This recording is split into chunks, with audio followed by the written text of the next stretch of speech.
નમસ્કાર મારા વાલા ગુજરાતી મિત્રો, જાગો જોગી જાગો ચેનલમાં આપનું સ્વાગત છે.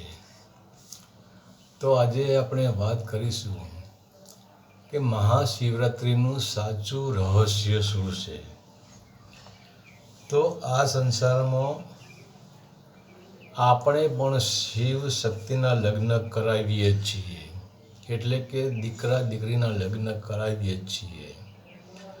અને તે રાત્રિએ આપણે રોશની પણ કરીએ છીએ, પરંતુ આપણી રોશની કામ ચાલુ હોય છે, આપણી રોશની ક્ષણિક હોય છે.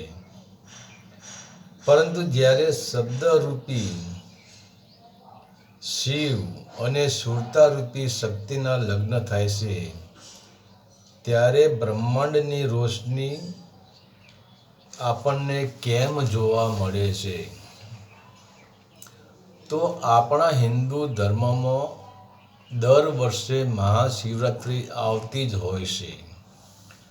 અને આપણી પૌરાણિક કથા અનુસાર ભગવાન શિવ અને પાર્વતીના લગ્ન જ્યારે થયા હતા, જ્યારે શિવ શક્તિનું મિલન થયું હતું, તે દિવસને આપણે શિવરાત્રિ તરીકે ઉજવીએ છીએ. અને શિવરાત્રિના દિવસે કે રાત્રે લોકો શિવ મંદિરમાં જઈને, શિવના મહાદેવમાં જઈને શિવના સ્ત્રોતનો પાઠ કરે છે, શિવની પૂજા કરે છે, શિવ મંત્રનો ઉચ્ચારણ કરે છે. કોઈ પાણીનો અભિષેક કરે છે, કોઈ દૂધનો અભિષેક કરે છે, કોઈ શેરડીના રસનો અભિષેક કરે છે, કોઈ સાકરથી અભિષેક કરે છે, કોઈ ઘીથી અભિષેક કરે છે, કોઈ મધથી અભિષેક કરે છે, કોઈ ભાંગ કે ધતુરાથી અભિષેક કરે છે. અને આપણું માનવું એવું છે કે આમ કરવાથી શિવ પ્રસન્ન થાય છે અને આપણી દરેક પ્રકારની ઈચ્છાઓ શિવજી પૂરી કરે છે.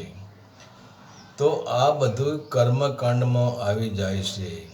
આ બધું જ કરવાથી તમારી વૃત્તિ સકારાત્મક થાય છે, અને તે સકારાત્મક વૃત્તિના તરંગથી શિવ કલ્યાણકારી હોવાથી ઈચ્છાઓ પૂર્ણ થતી હોય છે.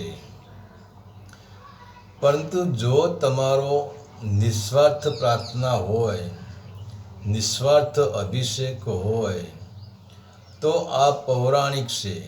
અને આપણે આધ્યાત્મિક દૃષ્ટિથી જોઈએ તો પ્રકૃતિ શક્તિ છે, સ્ત્રી છે, અને શબ્દ શિવ છે.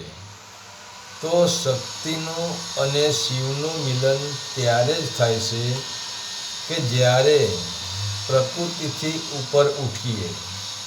અને પ્રકૃતિથી ઉપર ત્યારે જ ઉઠાય છે જ્યારે સુરતારૂપી શક્તિ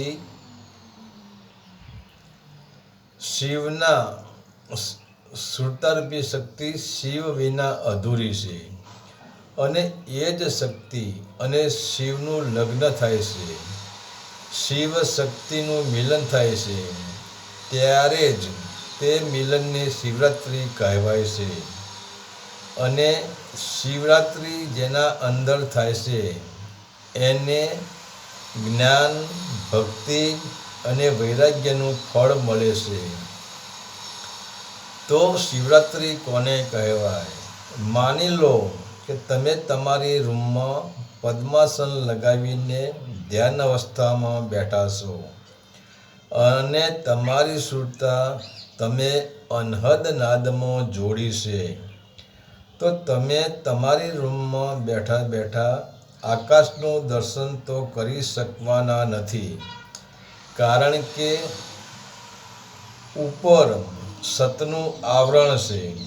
પરંતુ એ જ તમારા ધ્યાન અવસ્થામાં સુરતા અનહદ નાદની સાથે શિવ તરફ યાત્રા કરે છે અને સુરતા શિવના પ્રદેશમાં જાય છે.